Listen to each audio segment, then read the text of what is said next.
We'll continue on in Revelation during this sermon, and where we were and where we are is in chapter 14, the end of the trumpets. And we have here 7 actions of 7 angels that bring this to an end. We read that to you. Chapter 14, verses 6 to 20. And I saw another angel flying in mid-heaven, that's the firmament, having an eternal gospel to preach to those who dwell on the land, and to every nation and tribe and tongue and people. He said with a loud voice, "Fear God, and give him glory, because the hour of his judgment is come. And worship him who made the heaven and the earth and the sea and the springs of waters." And another angel, a second, followed, saying, "Fallen, fallen is Babylon the great, she who has made all the nations drink of the wine of the passion of her immorality." And another angel, a third one, followed them, saying with a loud voice, "If anyone worship the beast in his image and receive a mark on his forehead or on his hand, he also will drink of the wine of the wrath of God, which is unmixed in the cup of his anger, and he will be tormented with fire and brimstone in the presence of the holy angels and in the presence of the Lamb. And the smoke of their torment goes up forever and ever, and they have no rest day and night, those who worship the beast in his image, and whoever receives the mark of his name. Here is the perseverance of the holy ones who guard the commandments of God and the faith of Jesus. And I heard a voice from heaven saying, Write, blessed are the dead who die in the Lord from now on. Yes, says the Spirit, they may rest from their labors, for their deeds follow after them. And I looked, and behold, a white cloud, and sitting on the cloud was one like a son of man, having a golden crown on his head and a sharp sickle in his hand. And another angel came out of the temple, out of the sanctuary, crying out with a loud voice to him who sat on the cloud, Put in your sickle and reap, because the hour to reap is come, because the harvest of the land is ripe, or dry. And he who sat on the cloud cast his sickle over the earth, and the earth, or the land, was reaped. And another angel came out of the sanctuary that is in heaven, and he also had a sharp sickle. And another angel, the one who has power over fire, came out from the altar, and he called with a loud voice to him who had the sharp sickle, saying, Cast in your sharp sickle, and gather the clusters of the vine of the land, because her grapes are ripe. And the angel cast his sickle to the land, and gathered from the vine of the land, and threw them into the great winepress of the wrath of God. And the winepress was trodden outside the city, and blood came up from the winepress up to the horses' bridles for a distance of 1,600 stadia. And I saw another sign in heaven, great and marvelous, 7 angels who had 7 plagues, the last ones, because in them the wrath of God is finished. That's the end of the trumpet era. It ends with this big harvest and this blood coming out all over the land, which immediately calls up 7 avenging angels, because blood calls up wrath. We have here basically 7 angels. If you have your notes, it's on page 134. We move in this section from saying to doing. The first 4 events that we look at involve speech, and the last 4 involve action. It's the relationship between a sermon and a sacrament, between hearing something and obeying it, between hearing and doing, or saying and doing. These things always go together, and they always go in that order. And so the first angel who flies in mid-heaven preaches this gospel, fear God, to all the people on the earth. And the second angel says, Fallen, fallen is Babylon. And the third angel says, if anyone worships the beast in his image and receives a mark. And then God the Father says, Blessed are the dead, and the Spirit replies. Those 4 things are said. And then we have things that are done. The Son of Man comes out and works with the angel to reap the earth. Another angel comes out, and Jesus calls on him to reap the land, saying and doing. And these things match each other. The first angel that we have, an angel flying in mid-heaven, is called another angel. Whenever we have the statement, another angel, and there's not an angel in front of it, it refers to Jesus, because there are 24 angels in this book. 24 elders who sit before the throne, and each angel has his thing to do. 24 spirit angels, and then there's the 7 pastor angels. Whenever there's a reference to another angel, just out of nowhere, it's a reference to Jesus, who is not part of the 24. He is the angel of the Lord. So there's nothing here about angels, and then all of a sudden in verse 6, I saw another angel flying in the firmament of mid-heaven, and he has the eternal gospel. That has to be Jesus. So this is the angel of the Lord. He is the first angel, and he is the last angel. Verse 18, another angel, the one who has power over fire. Well, the angel who has power over fire is the one who sent the fire of Pentecost back in chapter 8, verse 3 and 5. Another angel came and stood at the altar holding a golden censer, and he took the censer and threw the fire to the earth. That also is the angel of the Lord. So the first angel and the last angel in this series are the angel of the Lord. And in the center, we have the Son of Man, who is also Jesus, the new covenant angel of the Lord. Angel of the Lord is his Old Testament name when angels ran things. Son of Man is his New Testament name now that men are given charge of the world. And in between these, we have 4 other angels, and these are spirit angels. And these are of the 24. The 24 elders that are around the throne, each one of them comes in front of the throne at the altar of incense place and does his thing. And we've had 4 corner angels and 7 trumpet angels, and now we got 4 of these harvest angels, and we're going to have 7 bowl angels. Each one takes his turn and does his thing as he comes out of the sanctuary. And that's who the other angels are here. So that's the structure of the passage. That's what we're moving through, this revelation of Jesus being in charge and the angels doing what he says to do and bringing about these judgments. Now, because these judgments here are the end of the trumpet period, they're the end of the Pentecostal church, they're the end of the first fruits church. We've gone from AD 30 and we're coming down to AD 70. What we read here basically summarizes and reflects upon what we've already studied in the trumpet section and pulls it together. The first angel, who is an other angel, Jesus himself, here in verse 6, it says he's flying in mid-heaven and he has an eternal gospel. Now that contrasts, we remember in chapter 8, verse 13, that we have an eagle flying in mid-heaven, saying with a loud voice, "Woe, woe, woe to those who dwell on the land," because of the remaining blasts of the trumpet of the 3 angels who are about to sound. Well, this is the other side of that. The eagle who flies in mid-heaven and proclaims woe to those who have rejected the gospel up to now is the flip side of Jesus, who is positioned as the mediator between heaven and earth. Mid-heaven is the firmament between the highest heavens and the earth. And Jesus is the mediator. You want to go to heaven, you got to go through Jesus. And Jesus stands between the Father and us, and he preaches the eternal gospel from up there in the firmament. And he preaches it to 2 groups of people. Those who dwell on the land, those who sit on the land, it actually says, who are the Jews, and to every nation, tribe, and tongue, and people, who are the Gentiles. So he gives it to the entire world. And this is the eternal gospel. Verse 7, he said with a loud voice, "Justification is by faith alone." No, that's not what he said. That's not the gospel. Justification was always by faith alone for 4,000 years, or for almost 4,000 years before the gospel came. That's not the special good news that's new about the New Testament. And he said with a loud voice, the eternal gospel, God saves sinners. If you repent, you'll be saved and you can come into the kingdom. No, that's not the gospel. That's great. That's the truth. But that's not the good, brand new news that comes in the New Testament, because that was true all along.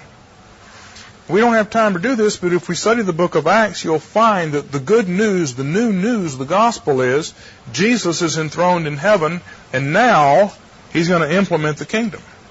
In the Old Testament, the kingdom was something that was going to come. But the good news is now the kingdom has come. In the Old Testament, God saved people and He justified them by faith alone. But the good news is, now the gospel is going to go to the whole world. Now Jesus is king, and now God is not going to hold off anymore. In Acts chapter 17, Paul says, in former days God held off His judgment, but now He set Jesus up, and now everything has to change. He's not going to overlook you Gentiles and your unknown God. I mean, you got the unknown God over here, and God has been tolerating this stuff up till now, but He's not going to tolerate it anymore. That's good news. You're going to be delivered from superstition into light. What is the eternal gospel? The good news that is now arrived. Verse 7, he said with a loud voice, fear God and give Him glory, because the hour of His judgment has come, and worship Him who made the heaven and the earth and the sea and the springs of water. Good news is that the hour of judgment has come. Now remember, the book of Revelation takes place in 1 hour. The hour that is about to come upon the whole earth. And for 15 minutes there's praise, and then for a half an hour there's silence, and then for 15 minutes there's praise. And so we have praise in heaven, and then we have silence for a half an hour while the trumpets are blown so we can hear. Got to cut down all that praise so we can hear the trumpets, and then the praise starts up again. It's exactly what we're doing here today. For 15 minutes we sang and prayed responsively, and now for a half an hour I'm going to trumpetize you. And then for 15 minutes, we will sing again, and we'll have the Lord's Supper, and we'll sing again. It's the same thing. And that's the hour. It may take a little bit more than an hour, but basically it's a symbolic hour, whether it lasts 1 hour or 3.5.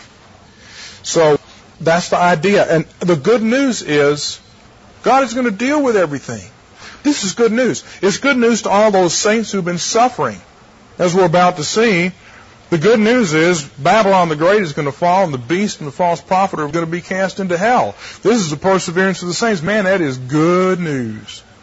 How would you feel if in November the Democrats were totally defeated and conservative Republicans took the House and the Senate, far more than they already have, and Dole was elected, but we know good and well he can't do anything but what we can say, and Bill Clinton is destroyed.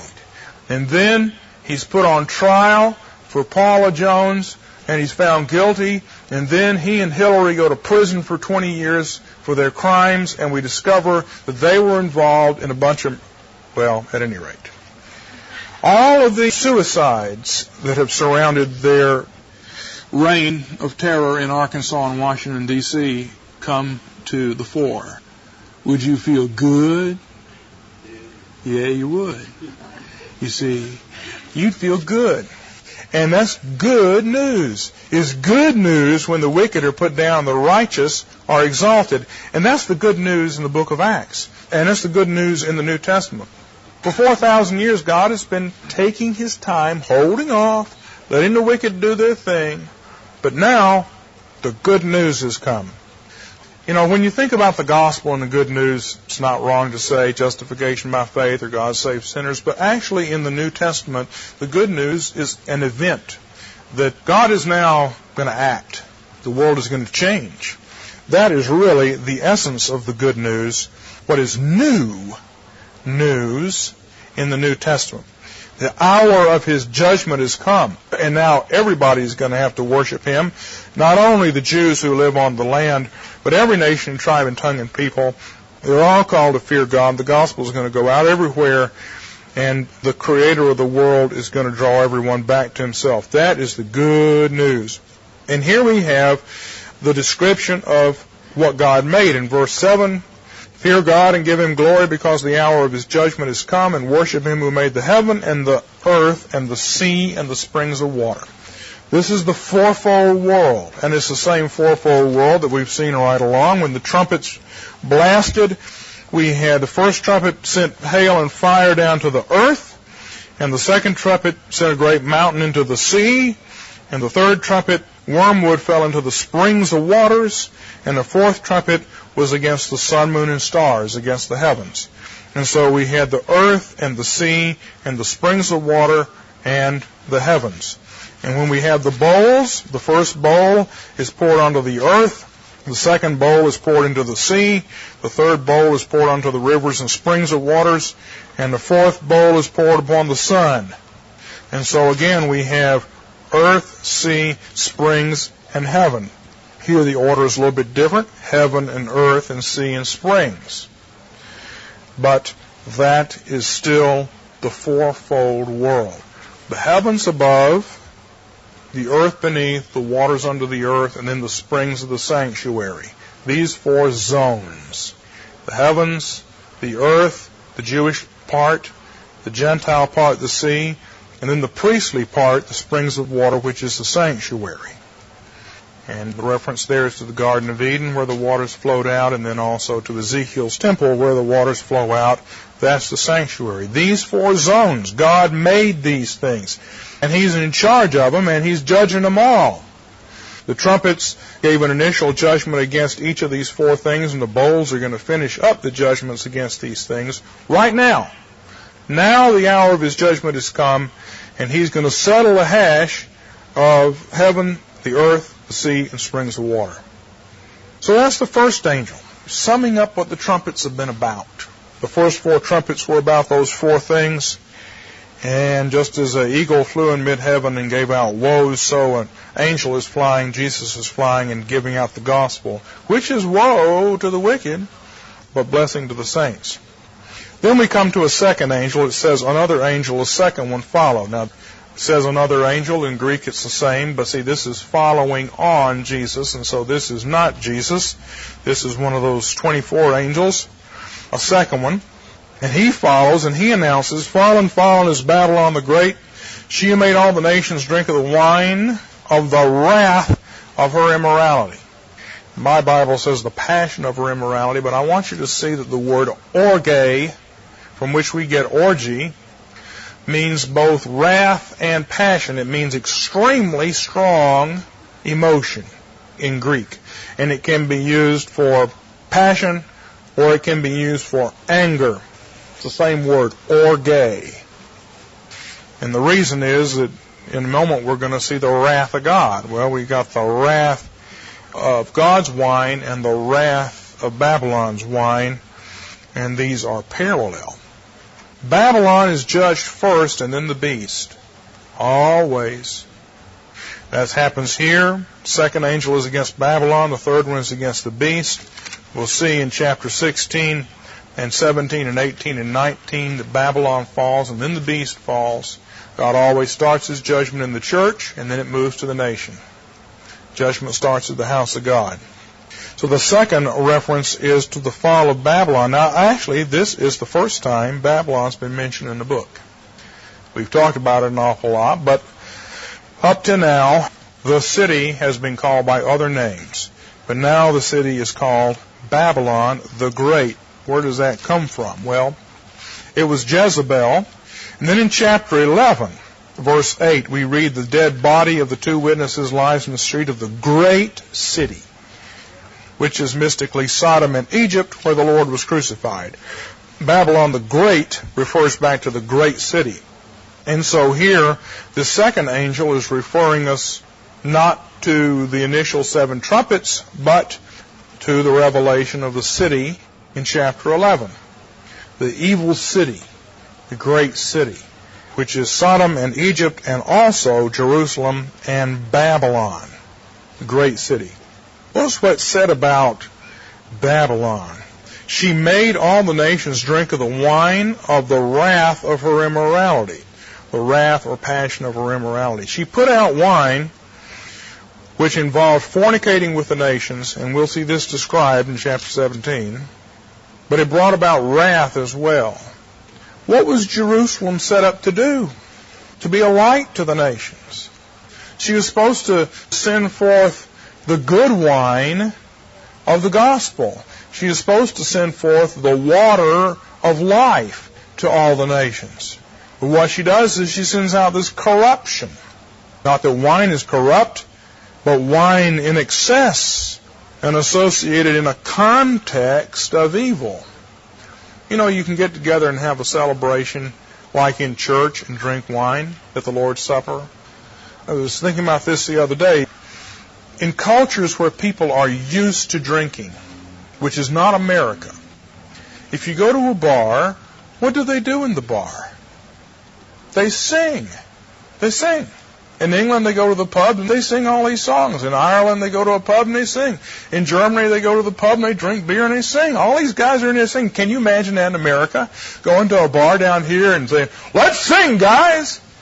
They're all sitting there hunched over their booze, or playing pool or watching TV. They don't sing. There's no communal atmosphere. It's just each guy slurping it down by himself. But in societies that understand that alcohol has a place in creating comradeship in a certain way, guys get together in bars and they drink and they sing songs, and that's just the communal thing. And the Lord's Supper is kind of like that. We don't drink as much as guys tend to do in bars. I'm not saying go to a bar and drink and sing. I'm just pointing out a contrast here in what it's like.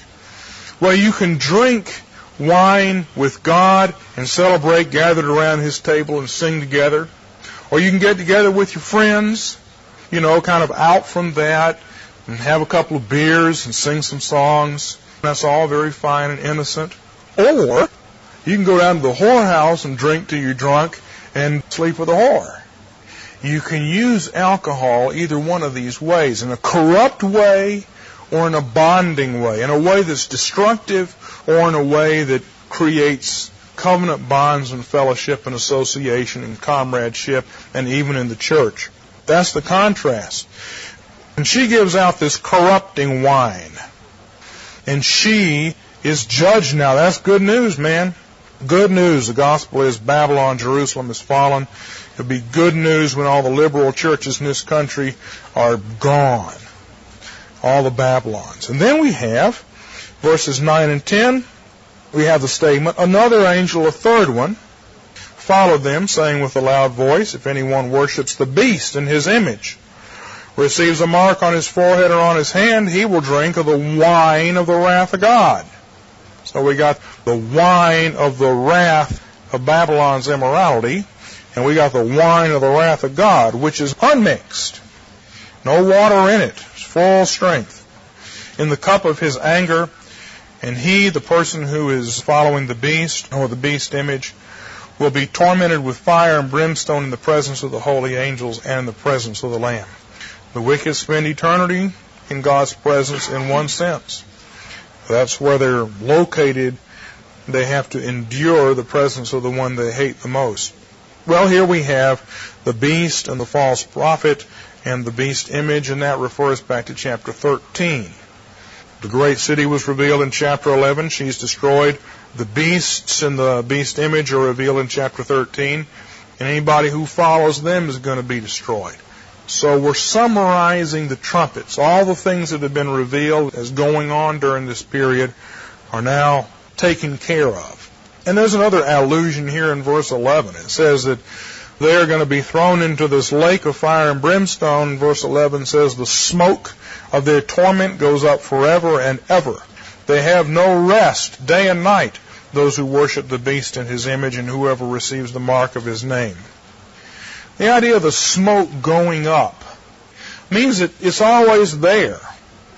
It never stops going up, but there's an allusion there to these people. These people who have the mark of the beast on them are the locust army of Judaizers in chapter 9.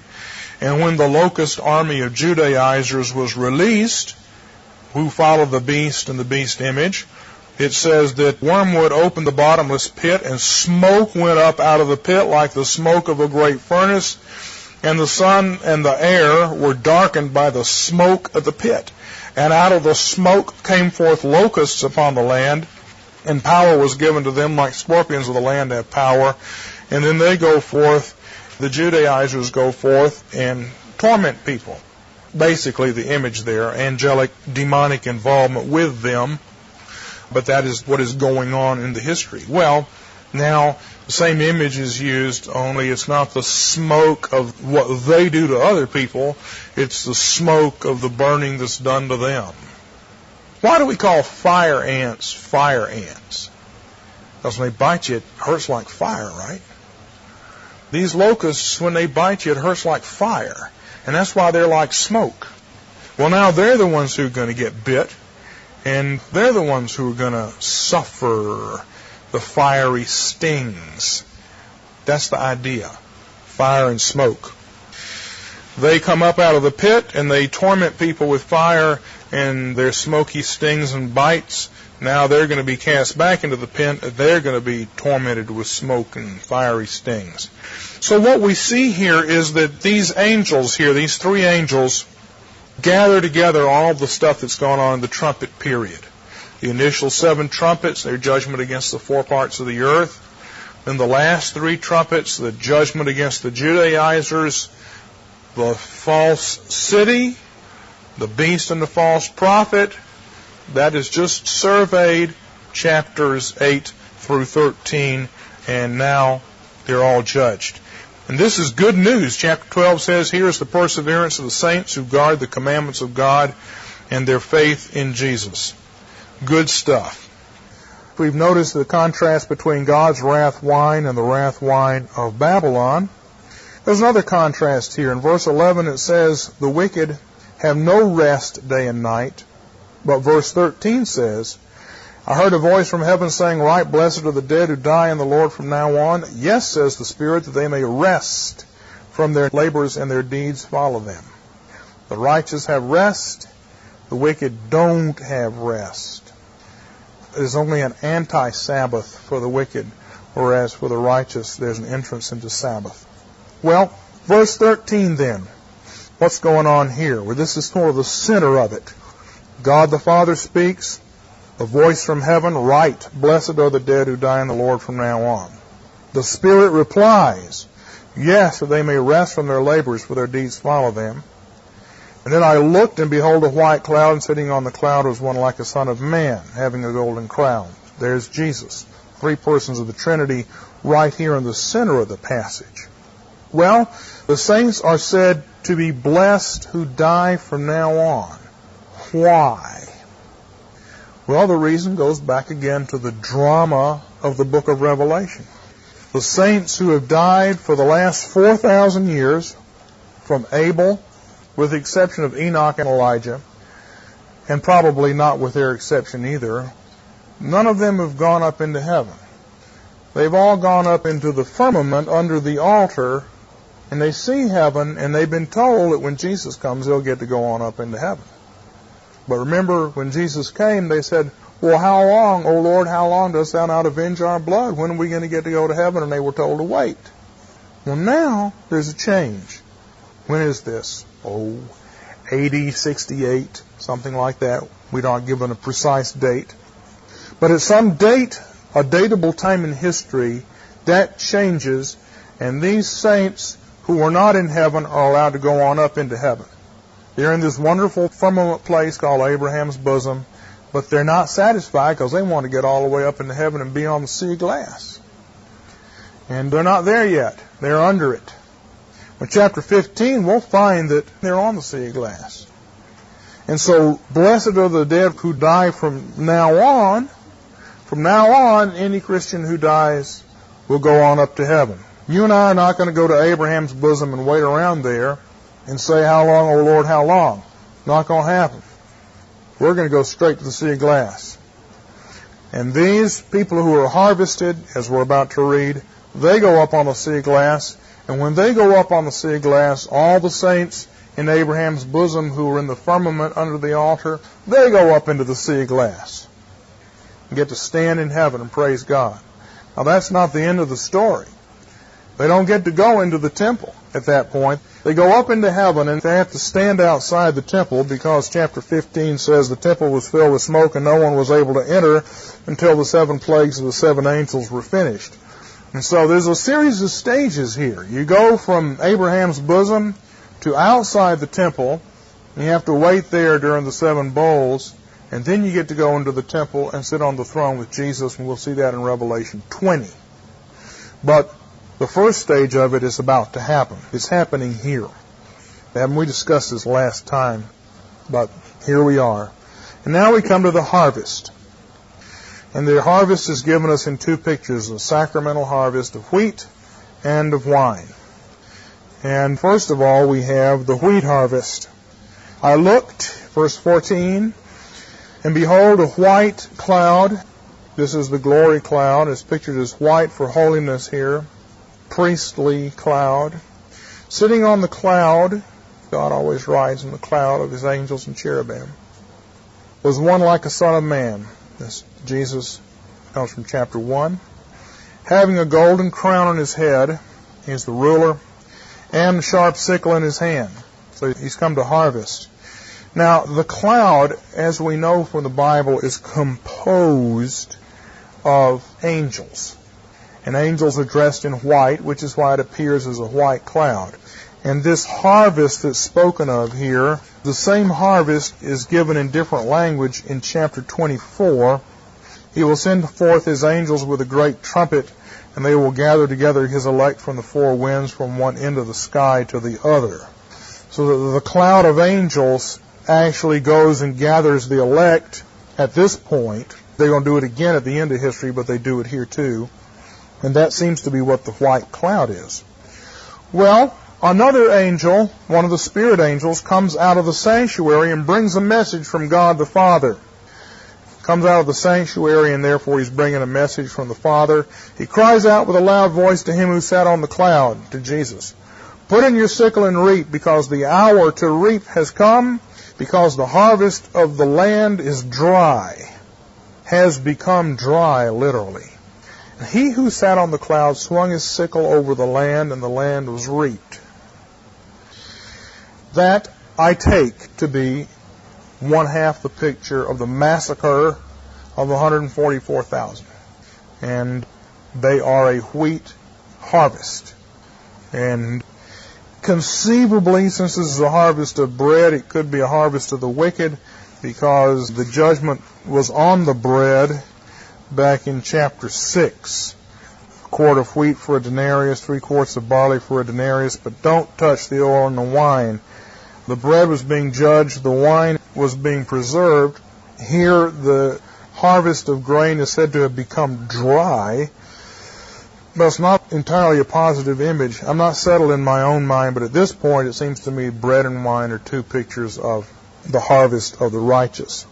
So I take this to be half the picture of the harvest of the righteous, and then we have another picture of the harvest of the righteous in verses 17 to 20. Which after that follows the destruction of the wicked. Another angel came out of the sanctuary that is in heaven, and he also had a sharp sickle. So now the Father sends out another angel with a sickle. And this is not Jesus, because Jesus is in verse 18. Another angel, the one who has power over fire. This is the Pentecost sender, Jesus, came out from the altar.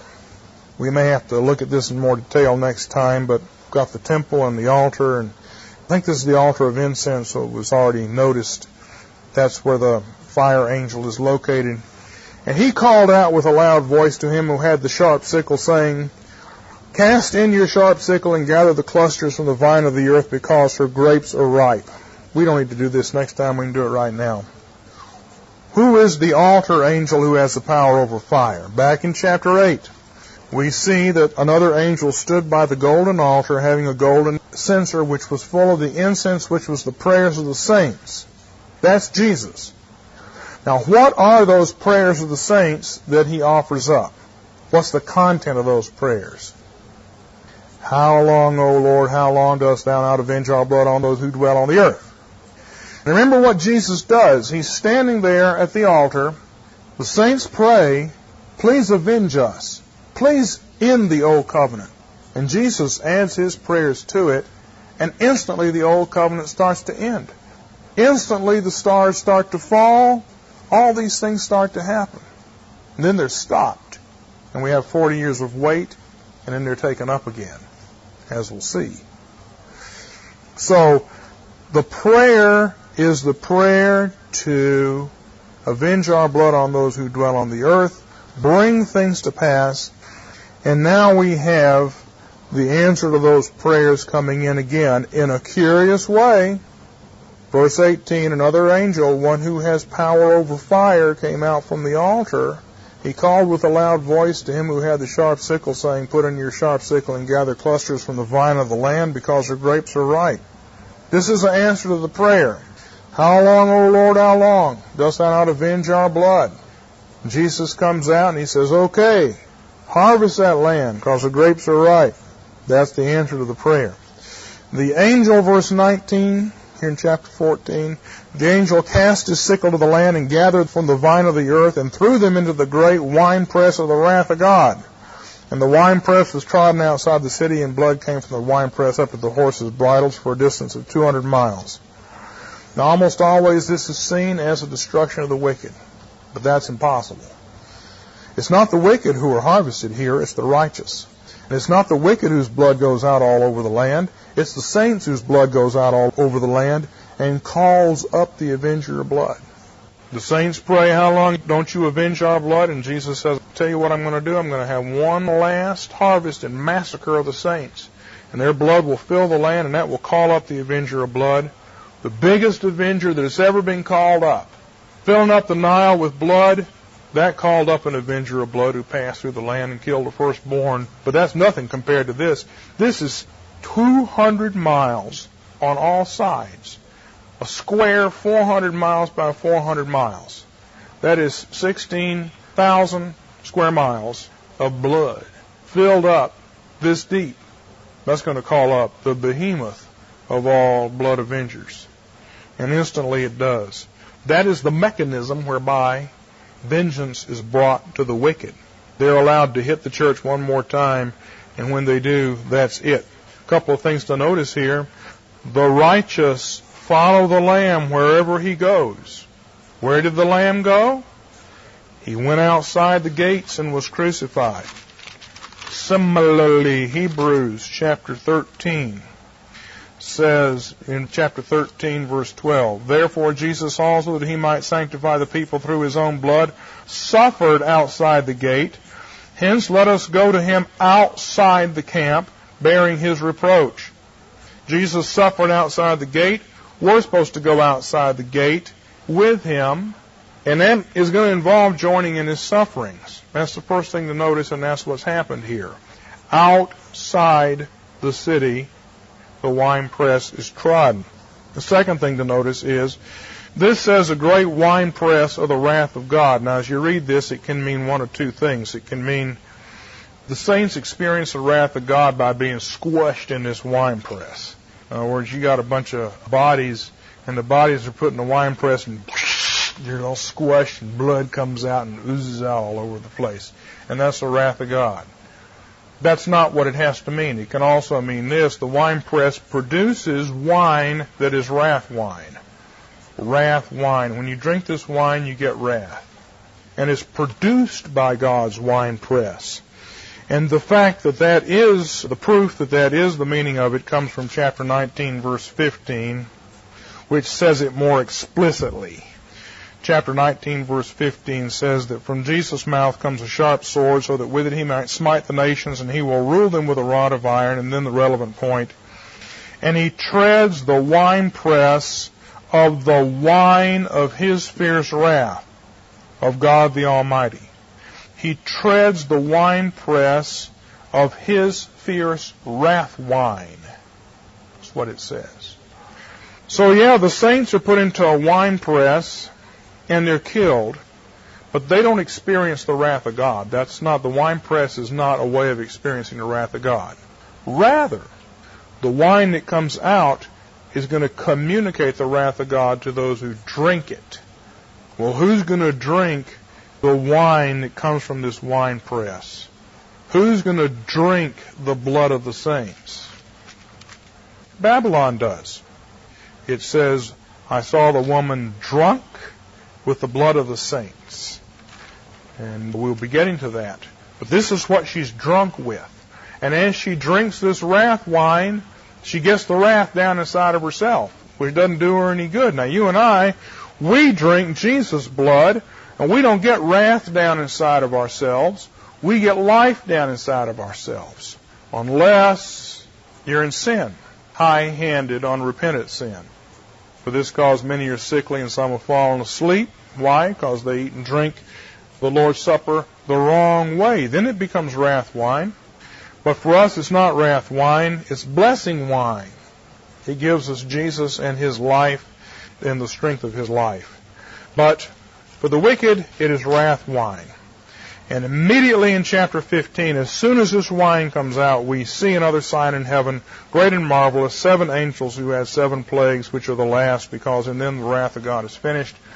The avengers are called up, and they get to work. And that's where we'll stop today, and we'll take this back up next week. Carry away from this that God brings His history to a conclusion. We're in a much bigger history now that's going to last a whole lot longer time. We're not in the Great Tribulation. We're in the Medium Tribulation that we will come out of with our mark. But there are still Babylons, and there are still beasts, and there are still locust armies of counterfeit believers and tormentors who are causing trouble. And there are going to be hours of judgment. And the good news is, in this context, the good news is Jesus is not hanging around for 4,000 years overlooking things anymore.